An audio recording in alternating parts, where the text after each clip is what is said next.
Fire her or you'll regret it." The voice echoed through the glass walls of our Seattle architecture firm like a thunderclap. I looked up from my drafting table to see Ethan Blackwood, all 19 years of entitled fury, pointing directly at me through my office window. His face was flushed red, spittle flying as he screamed at his father, who stood behind him with the defeated posture of a man who'd lost control of his own son years ago. My name is Claire Dawson, and I'm 29 years old. For the past 4 years, I've worked as a senior architectural designer at Blackwood & Associates here in Seattle. I love what I do, creating spaces that matter, buildings that will stand for generations. What I don't love is watching a spoiled teenager destroy everything his father built simply because he can't handle being told no. This whole mess started last week when Ethan decided to override one of my structural recommendations on the Morrison Hotel project. He'd waltzed into my office during his summer leadership internship, a fancy title for nepotism, and demanded I change the foundation specifications to save money. When I explained that his suggested materials wouldn't meet earthquake safety standards, he'd laughed and called me overcautious. When I refused to sign off on his changes, his laugh turned cold. "You work for me now," he'd said, leaning against my desk like he owned it. "My dad might have hired you, but I'm the future of this company." I'd simply returned to my work, ignoring his tantrum.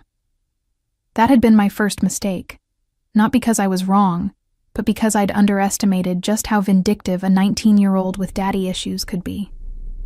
Now, watching him gesture wildly at his father through the conference room windows, I felt a chill run down my spine.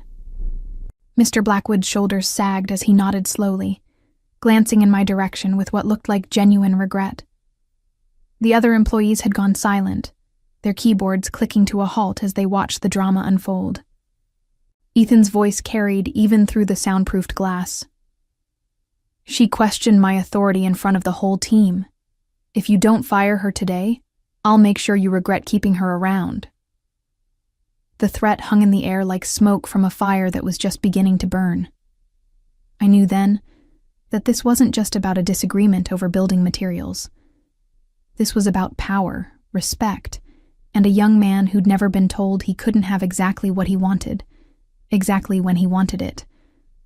As I watched Mr. Blackwood's face crumple under his son's demands, I realized that my 4 years of dedication might not be enough to protect me from the storm that was coming.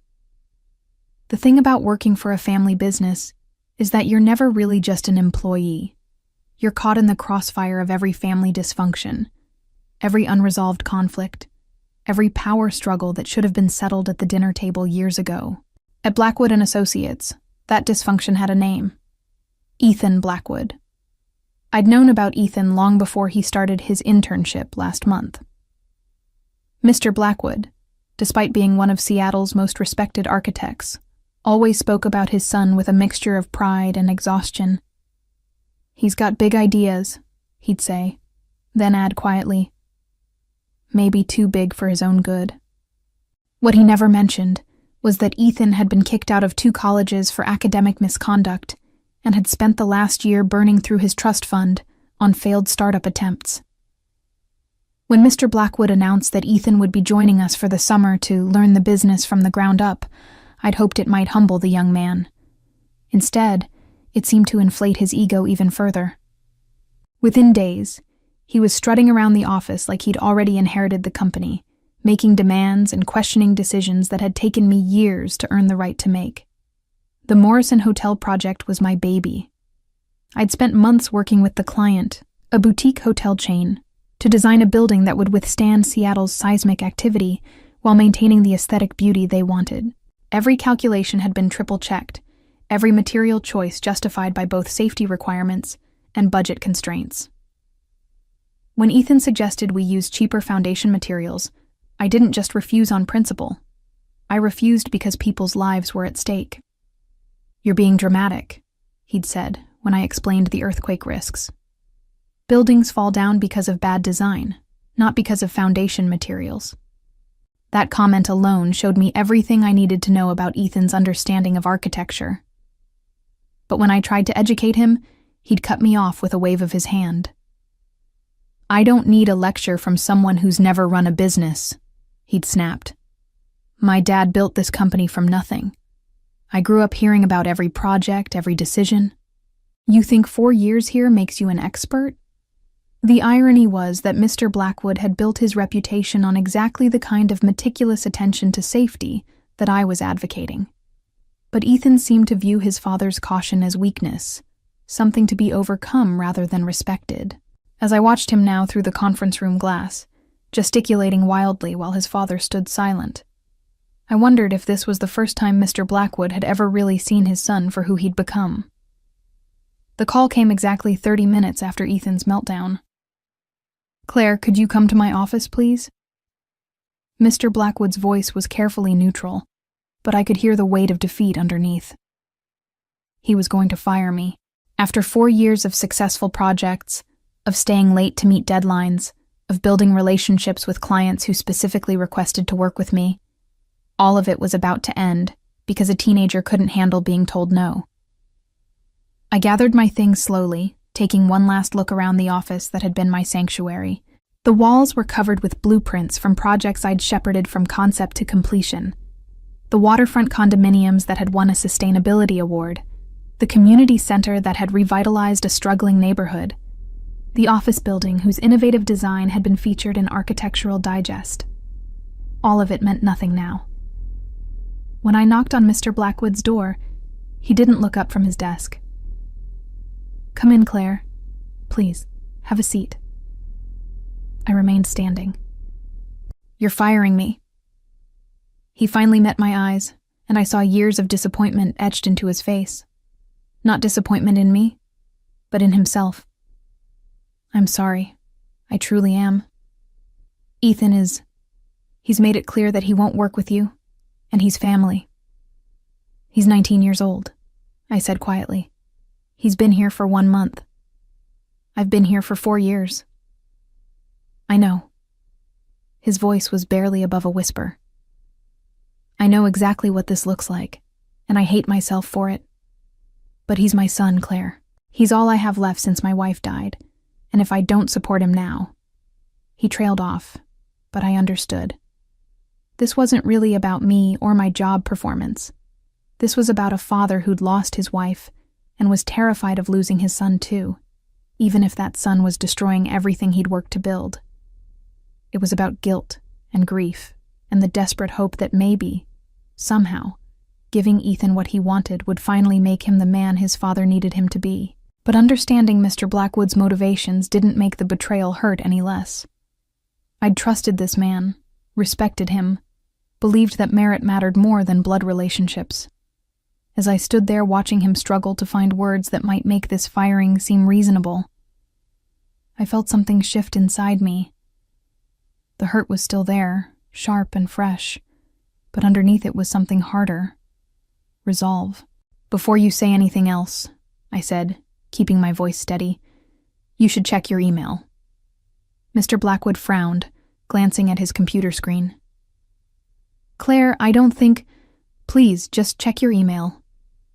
He clicked on his inbox, and I watched his expression change from confusion to shock, to something approaching horror. His face went pale, then ashen, as he read the subject line of the message I'd sent him just minutes before walking into his office. "Urgent. Safety violations and fraudulent documentation. Morrison Hotel Project." The silence stretched between us like a taut wire ready to snap. Mr. Blackwood's fingers hovered over his keyboard, trembling slightly as he opened the email. I watched his eyes scan the screen, growing wider with each line he read. The attachment I'd included was thorough. 23 pages of documentation that would destroy his son's future, and possibly his own. "Where did you get this?" His voice was hoarse, barely recognizable. "I've been documenting everything since Ethan arrived," I said. "At first, it was just to protect myself. I thought maybe he was making honest mistakes, and I wanted evidence to help train him properly. But then I realized the mistakes weren't honest at all. What I'd discovered had started small. Ethan had been staying late, which I'd initially found encouraging. Maybe he was finally taking the work seriously. But when I came in early one morning to prepare for a client meeting, I'd found him at my computer, trying to access the Morrison Project files. He'd claimed he was just trying to learn, but something in his nervous laugh had made me suspicious. That suspicion had led me to check the version history on our shared files. What I found made my blood run cold. Ethan had been systematically altering safety reports, changing material specifications, and even forging my digital signature on documents. The cheap foundation materials he'd suggested weren't just a cost-cutting measure. He'd already ordered them, using falsified paperwork that made it look like I'd approved the changes. The Morrison client specifically chose us because of our safety record, I continued, watching Mr. Blackwood's face grow paler. They're building in a high-risk seismic zone. If we use those materials and there's an earthquake... I didn't need to finish the sentence. We both knew what would happen. The hotel would collapse, people would die, and Blackwood and Associates would face criminal charges for knowingly using substandard materials. The liability alone would bankrupt the company and land everyone involved in prison. But the Morrison Project wasn't the only violation I'd uncovered.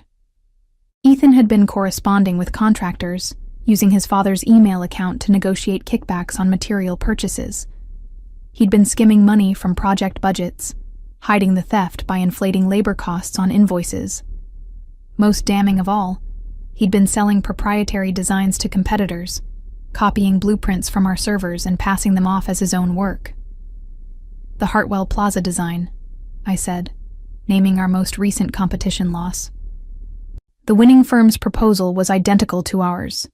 Even the unique sustainable heating system you spent months developing. They submitted their bid 2 days after Ethan accessed those files. Mr. Blackwood's hands were shaking now. How much money are we talking about? Based on what I could document, at least $200,000 in direct theft. But the real damage is the Morrison Project. If that building had been constructed with Ethan's materials and something had happened... I paused, letting the implications sink in. We're talking about wrongful death lawsuits that could reach tens of millions. He closed his eyes, pressing his palms against his temples. And you've already sent this to someone else. The State Architecture Board received a copy this morning, I confirmed, along with the Attorney General's office and the Morrison client's legal team. I also forwarded everything to our insurance company, since they'll need to know about the potential liability issues. The door burst open without warning. Ethan stormed in, his face flushed with triumph. Dad, did you fire her yet? Because if you haven't, I'm calling grandfather's lawyer. The board will remove you as managing partner if you can't make simple personnel decisions. He stopped short when he saw his father's ashen face and my calm expression. What's going on? Ethan's confidence evaporated like morning mist as he took in the scene. His father sat hunched over his computer, staring at the screen with the hollow expression of a man watching his world collapse. I remained standing by the window, my arms crossed, waiting for the inevitable explosion. What is this? Ethan demanded, moving toward the desk. Dad, why do you look like someone died? Mr. Blackwood slowly turned the monitor so his son could see the email. Explain this to me, Ethan. Explain how my signature appears on purchase orders I never signed. Explain how materials that don't meet code somehow got approved for the Morrison Project. I watched Ethan's face cycle through emotions. Confusion, recognition, fear, and finally, desperate defiance. That's fake, he said, his voice cracking. She's lying. She made this up because she's mad about being fired. The timestamps don't lie, I said quietly. Every document has a digital trail. Every login is recorded. The system shows exactly when you accessed my computer, exactly when you modified these files, exactly when you sent emails from your father's account. Ethan whirled to face me, and for a moment, I saw pure hatred in his eyes. You have no idea what you've done. Do you know who my family is? Who my grandfather knows? You think some made-up evidence is going to protect you when I destroy your career? Actually, I replied, I think the evidence is going to protect a lot of people from shoddy construction and potential tragedy. The reality of his situation was beginning to dawn on him. The Morrison Hotel wasn't just any project. It was a 20-story building designed to house hundreds of guests. If Ethan's substandard materials had been used and an earthquake struck, the death toll could have been catastrophic. The legal ramifications would extend far beyond civil lawsuits. We were talking about criminal negligence, possibly even manslaughter charges. "You can't prove intent," Ethan said, but his bravado was fading fast. "Maybe I made some mistakes with the paperwork, but—" "The email to Continental Contractors proves intent," I interrupted. "The one where you negotiated a $10,000 kickback for approving their inferior concrete. The one where you specifically mentioned that your father would never notice the switch because he trusts his people too much." Mr. Blackwood's head snapped up. "Continental? Ethan, please tell me you didn't take money from Continental." Continental Contractors had been blacklisted by most reputable firms in Seattle after a scandal involving toxic materials 3 years ago. Their concrete had caused structural failures in 2 buildings, leading to millions in damages and a class action lawsuit that was still ongoing. The fact that Ethan had even contacted them, let alone accepted money from them, showed a level of corruption that went beyond simple greed. "It wasn't supposed to matter," Ethan said, his voice now pleading. "The building inspectors never would have caught it. The materials would have held up for years, maybe decades. By the time anything happened, people would be dead," Mr. Blackwood said, his voice hollow. "My God, Ethan. What have you become?" The door opened again, and this time it was Janet from HR, followed by 2 men in dark suits. "Mr. Blackwood, these gentlemen are from the State Architecture Board. They'd like to speak with you about some irregularities in your recent project filings." Ethan's face went white as he realized that his father's career, the family business, and his own future had just walked through the door. The investigators were thorough and professional, but their presence transformed the office into something resembling a crime scene. They set up laptops on the conference table, requested access to our servers, and began the methodical process of documenting every violation I'd uncovered. Ethan sat in the corner, his earlier bravado completely gone, while his father answered questions with the defeated air of a man who knew his legacy was crumbling. "Miss Dawson," said the lead investigator, a stern woman named Detective Patricia Wells, "you mentioned in your report that you suspected fraud before today. Why didn't you come forward sooner?" I'd been expecting this question. I wanted to be certain. Accusations like this can destroy careers, and I needed irrefutable proof before I made them. When Ethan demanded that his father fire me this morning, I realized I couldn't wait any longer. The irony wasn't lost on me. If Ethan had simply left me alone, I might have taken weeks longer to compile the complete evidence. His tantrum had actually accelerated his own downfall by forcing me to act before he could destroy more evidence or cause additional damage. Detective Wells pulled up the Continental Contractors' correspondence on her laptop. "This email chain suggests that Mr. Ethan Blackwood was planning to use substandard materials on multiple projects, not just the Morrison Hotel. Have you verified the structural integrity of other buildings?" "I've only had time to review the Morrison project in detail," I replied, "but I flagged 3 other projects where similar material substitutions were made: the Hillcrest Medical Center, the Westfield Shopping Complex, and the Pine Street Apartments." Mr. Blackwood's face went even whiter, if that was possible. The Hillcrest Medical Center was a 5-story facility that housed a cardiac surgery unit. The Westfield Shopping Complex served thousands of customers daily. The Pine Street Apartments were low-income housing where families lived with their children. If any of those buildings failed during an earthquake, the casualties could be in the hundreds. "Dad, you have to understand," Ethan said suddenly, his voice desperate. "I was trying to save the company money. You're always talking about how tight margins are, how we're losing bids to cheaper competitors. I was just trying to help." "By committing fraud?" Detective Wells asked. "By endangering public safety?" "The buildings would have been fine. Ethan insisted. Continental's materials meet the basic requirements. They're just not as strong as the premium materials. The chance of an earthquake is tiny anyway. The chance of an earthquake in Seattle is actually quite significant, I said quietly. We're located on several active fault lines. It's not a matter of if, but when. The second investigator, Agent Rodriguez from the Attorney General's office, looked up from his notes. Mr. Blackwood, you'll need to halt construction on all active projects immediately until we can conduct a full safety review. Any buildings that have already been completed using these materials will need to be inspected and potentially retrofitted. The financial implications were staggering.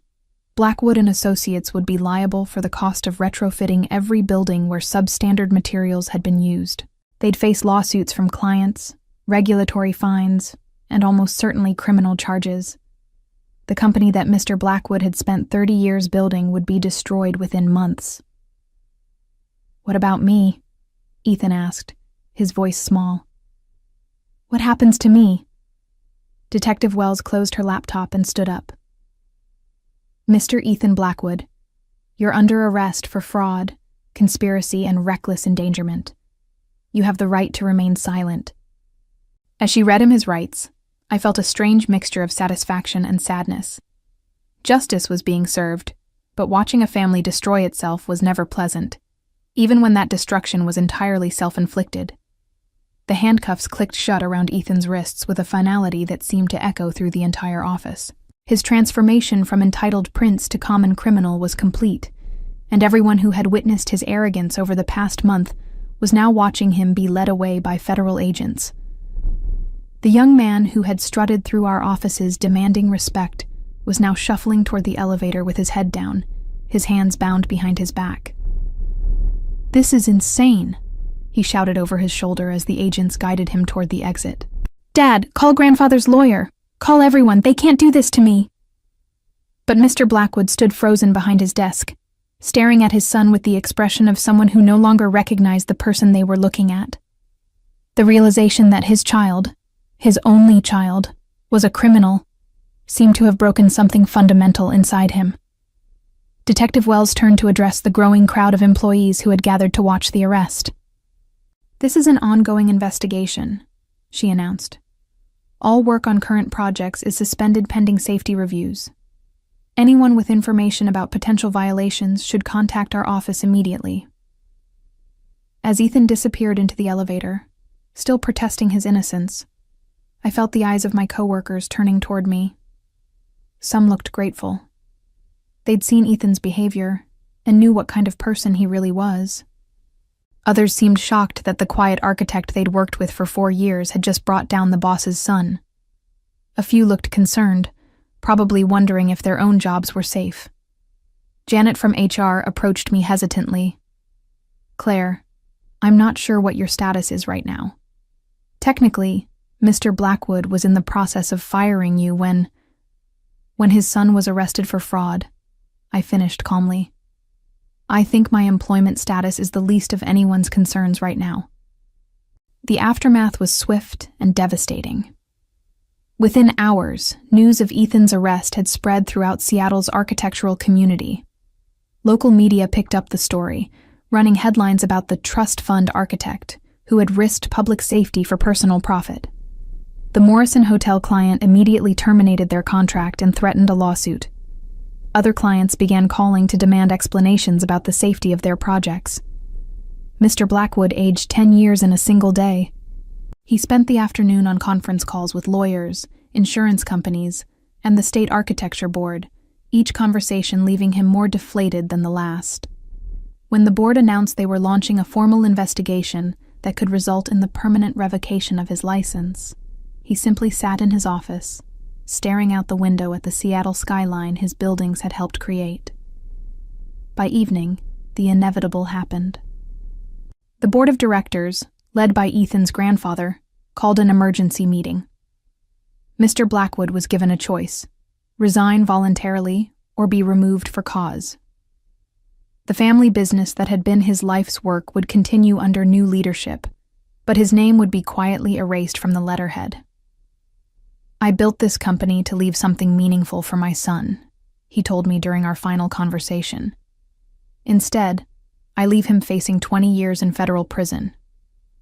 The irony was perfect in its cruelty. Ethan had demanded that his father choose between his son and his employee. In the end, that choice had been made for him, by Ethan himself, through his own criminal actions.